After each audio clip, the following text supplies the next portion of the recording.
आज फिर बेटा बिना कुछ खाए घर से जा रहा था तो माँ ने बेटे से कहा, बेटा थोड़ा खाना खाकर जा, 2 दिन से तूने कुछ नहीं खाया। तो बेटे ने कहा, देखो मम्मी, मैंने मेरी 12वीं बोर्ड की परीक्षा के बाद सेकेंड हैंड बाइक मांगी थी और पापा ने प्रॉमिस किया था कि जरूर लेकर देंगे। आज मेरा आखिरी पेपर है, दीदी को कह देना कि जैसे ही मैं परीक्षा देकर बाहर आऊँगा तब वह पैसे लेकर बाहर खड़ी रहे। मेरे दोस्त की पुरानी बाइक मुझे आज ही लेनी है, और हाँ, यदि दीदी वहाँ पैसे लेकर नहीं आई तो मैं घर वापस नहीं आऊँगा। एक गरीब घर में बेटे मोहन की जिद और माता की लाचारी आमने सामने टकरा रही थी।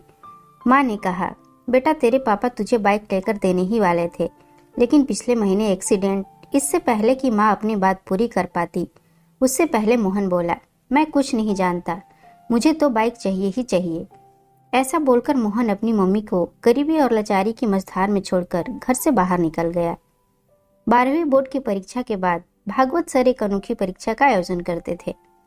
हालांकि भागवत सर का विषय गणित था, किंतु विद्यार्थियों को जीवन का गणित भी समझाते थे।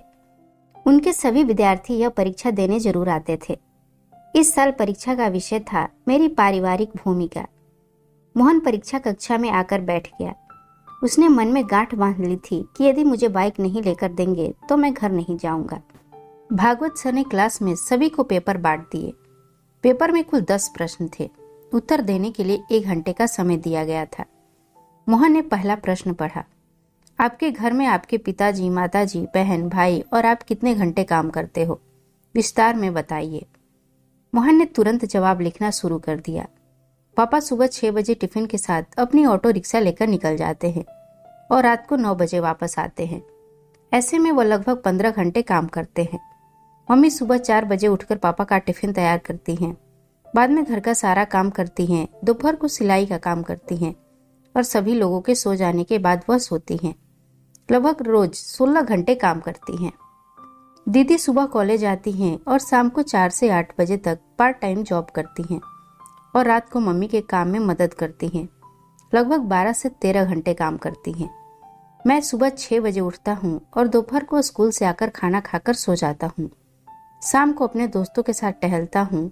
रात को 11 बजे तक पढ़ता हूँ, तो लगभग 10 घंटे तक मैं व्यस्त रहता हूँ। पहले सवाल के जवाब के बाद मोहन ने दूसरा प्रश्न पढ़ा, आपके घर की मासिक कुल आमदनी कितनी है? तो मोहन ने जवाब लिखना शुरू किया, मेरे पापा की आमदनी लगभग 10,000 है। मम्मी और दीदी मिलकर 5,000 कुल जोड़ लेते हैं। कुल आमदनी 15,000 रुपए है। प्रश्न नंबर 3 था, मोबाइल रिचार्ज प्लान, आपकी मनपसंद टीवी पर आ रही 3 सीरियल के नाम, शहर के एक सिनेमा हॉल का पता और अभी वहां चल रही मूवी का नाम बताइए। सभी प्रश्नों के जवाब आसान होने के कारण मोहन ने फटाफट 2 मिनट में लिख दिए। अब बारी थी प्रश्न नंबर 4 की, और 4 नंबर प्रश्न था, 1 किलो आलू और भिंडी की कीमत क्या है?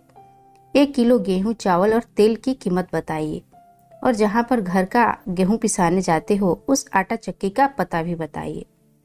मोहन को इस सवाल का जवाब नहीं आया। उसे समझ में आया कि हमारे दैनिक आवश्यक जरूरत की चीजों के बारे में तो उसे थोड़ा भी पता नहीं है। मम्मी जब भी कोई काम बताती थी तो मैं मना कर देता था। आज उसे समझ आया कि बेकार की चीजें, मोबाइल रिचार्ज, मूवी का ज्ञान ही जरूरी नहीं है, अपने घर के कामों की समझ होना भी बहुत जरूरी है।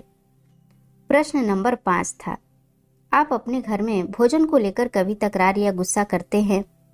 तो मोहन ने सोचकर जवाब लिखा, हाँ, मुझे आलू के सिवा कोई भी सब्जी पसंद नहीं है। यदि मम्मी और कोई सब्जी बनाए तो मेरे घर में झगड़ा होता है। कई बार मैं बिना खाना खाए ही उठ खड़ा हो जाता हूँ। इतना लिखते ही मोहन को याद आया कि आलू की सब्जी से मम्मी को गैस की तकलीफ होती है, पेट में दर्द होता है। मम्मी अपनी सब्जी में एक बड़ी चम्मच अजवाइन डालकर खाती है। एक दिन मैंने गलती से मम्मी की सब्जी खा ली थी और फिर मैं थूक दिया था और फिर पूछा था कि मम्मी तुम इतनी कड़वी सब्जी क्यों खाती हो? तब दीदी ने बताया था कि हमारे घर की स्थिति अच्छी नहीं है कि हम 2 सब्जी बनाकर खाएं। तुम्हारी जिद के कारण मम्मी बेचारी क्या करे। मोहन ने अपनी यादों से बाहर आकर अगले प्रश्न को पढ़ा। अगला प्रश्न नंबर 6 था, आपने अपने घर में की हुई आखिरी जिद के बारे में लिखिए। मोहन ने जवाब लिखना शुरू किया, मेरी बोर्ड की परीक्षा पूर्ण होने के बाद ही दूसरे दिन ही बाइक के लिए जिद की थी। पापा ने कोई जवाब नहीं दिया था और मम्मी ने समझाया था कि घर में पैसे नहीं हैं, लेकिन मैं नहीं माना। मैंने 2 दिन से घर में खाना खाना भी छोड़ दिया है। जब तक बाइक लेकर नहीं देंगे मैं खाना नहीं खाऊंगा और आज तो मैं घर वापस ही नहीं जाऊंगा। यह कहकर निकला हूँ। अब बारी थी प्रश्न नंबर 7 की और प्रश्न था, आपको अपने घर में मिल रही पॉकेट मनी का आप क्या करते हैं? आपके भाई बहन अपनी पॉकेट मनी कैसे खर्च करते हैं? तो मोहन ने जवाब लिखना शुरू किया। हर महीने पापा मुझे 100 रुपये देते हैं और उसमें से मैं अपनी मनपसंद परफ्यूम और चश्मा लेता हूँ या अपने दोस्तों के साथ छोटी मोटी पार्टियों पे खर्च करता हूँ। मेरी दीदी को भी पापा 100 रुपये देते हैं। वह खुद भी कमाती है और पगार के पैसे से मम्मी को आर्थिक मदद भी करती हैं। हाँ, उसको दिए गए पॉकेट मनी को वह गुल्लक में डालकर बचत करती है। उसके किसी प्रकार के कोई शौक नहीं है क्योंकि वह कंजूस भी है। इसके बाद प्रश्न था 8, आप अपनी खुद की पारिवारिक जिम्मेदारी को समझते हैं? यह प्रश्न अटपटा और मुश्किल होने के बाद भी मोहन ने जवाब लिखना शुरू किया। परिवार के साथ जुड़े रहना चाहिए, एक दूसरे के प्रति समझदारी से व्यवहार करना चाहिए, एक दूसरे की मदद करनी चाहिए और ऐसे अपनी जिम्मेदारी निभानी चाहिए। यह लिखते लिखते ही अंतरात्मा से आवाज आई, ए मोहन, तू खुद अपनी पारिवारिक जिम्मेदारी को योग्य रूप से निभा रहे हो क्या? और अंतरात्मा से ही जवाब आया, नहीं, बिल्कुल नहीं। प्रश्न नंबर 9, आपके परिणाम से आपके माता पिता खुश हैं? क्या वह अच्छे परिणाम के लिए आपसे जिद करते हैं, आपको डांटते रहते हैं?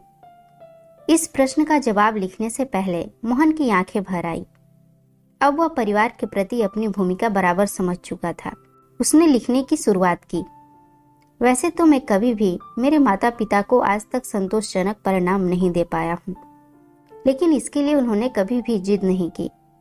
मैं बहुत बार अच्छे रिजल्ट के प्रॉमिस तोड़े हैं, फिर भी हल्की सी डांट के बाद वही प्रेम बना रहता है।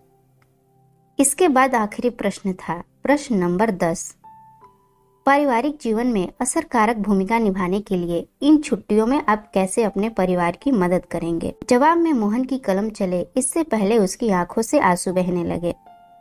जवाब लिखने से पहले ही कलम रुक गया। बेंच के नीचे मुंह रखकर रोने लगा। फिर से कलम उठाई, तब भी वह कुछ न लिख पाया।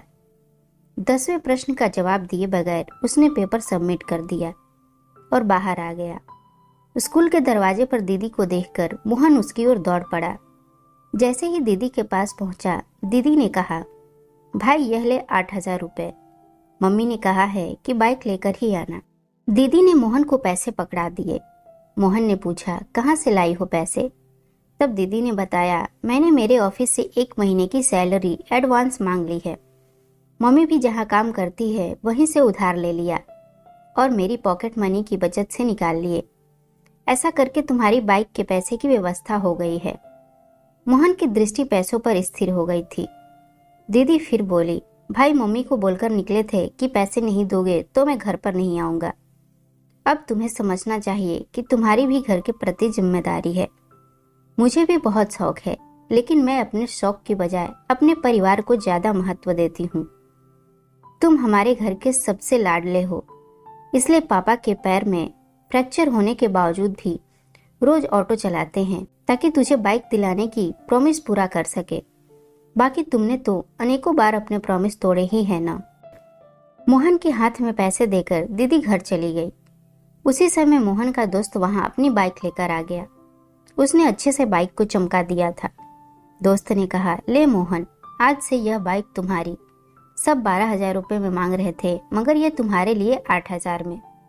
मोहन बाइक की ओर एकटक देख रहा था और थोड़ी देर बाद बोला, दोस्त तुम अपनी बाइक उस 12,000 वाले को ही दे देना। मेरे पास पैसे की व्यवस्था नहीं हो पाई है और होने की संभावना भी नहीं है। यह कहकर मोहन सीधा भागवत सर के केबिन में जा पहुंचा। भागवत सर ने मोहन की ओर देखा और पूछा, अरे मोहन, कैसा लिखा है पेपर में? तब मोहन बोला, सर यह कोई पेपर नहीं था, यह तो मेरे जीवन के लिए दिशा निर्देश था। मैंने एक प्रश्न का जवाब छोड़ दिया है, किंतु वह जवाब लिखकर नहीं, अपने जीवन की जवाबदेही निभा कर दूंगा। और इतना कहकर भागवत सर के चरण स्पर्श किए और अपने घर की ओर चल दिया। घर पहुंचते ही मोहन ने देखा कि मम्मी पापा दीदी सब उसकी राह देख रहे थे। मोहन को देखते ही मम्मी ने पूछा, बेटा बाइक कहाँ है? मोहन ने दीदी के हाथों में पैसे थमा दिए और कहा, सॉरी मुझे बाइक नहीं चाहिए और पापा मुझे ऑटो की चाबी दो। आज से मैं पूरी छुट्टियां ऑटो चलाऊंगा और आप थोड़े दिन आराम करेंगे। और मम्मी आज मेरी पहली कमाई शुरू होगी, इसलिए तुम अपनी पसंद की सब्जी ले आना। रात को हम सब साथ मिलकर खाना खाएंगे।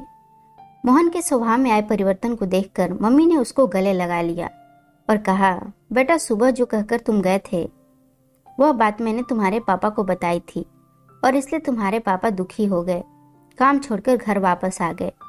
भले ही मुझे पेट में दर्द होता हो, लेकिन आज तो मैं तेरी पसंद की ही सब्जी बनाऊंगी। तब मोहन ने कहा, नहीं मम्मी, अब मैं समझ गया हूँ कि मेरे घर परिवार में मेरी भूमिका क्या है। मैं रात को आपकी पसंद की ही सब्जी खाऊंगा। परीक्षा में मैं आखिरी जवाब नहीं लिखा, वह प्रैक्टिकल करके दिखाना है। और हाँ मम्मी, हम गेहूं को पीसने कहाँ जाते हैं उस आटा चक्की का नाम और पता भी मुझे दे दो। इसी समय भागवत सर ने घर में प्रवेश किया और बोले, वाह मोहन वाह, जो जवाब तुमने लिखकर नहीं दिया वो प्रैक्टिकल जीवन में करके दोगे। मोहन भागवत सर को देखकर आश्चर्यचकित हो गया और बोला, सर आप और यहाँ?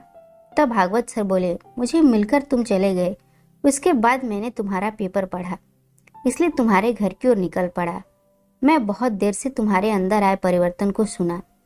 मेरी अनोखी परीक्षा सफल रही और उस परीक्षा में तुमने पहले नंबर पाया है। ऐसा बोलकर भागवत सर ने मोहन के सर पर हाथ रख दिया और उसे आशीर्वाद दिया। मोहन ने तुरंत ही भागवत सर के पैर छुए और ऑटो रिक्शा चलाने के लिए निकल पड़ा।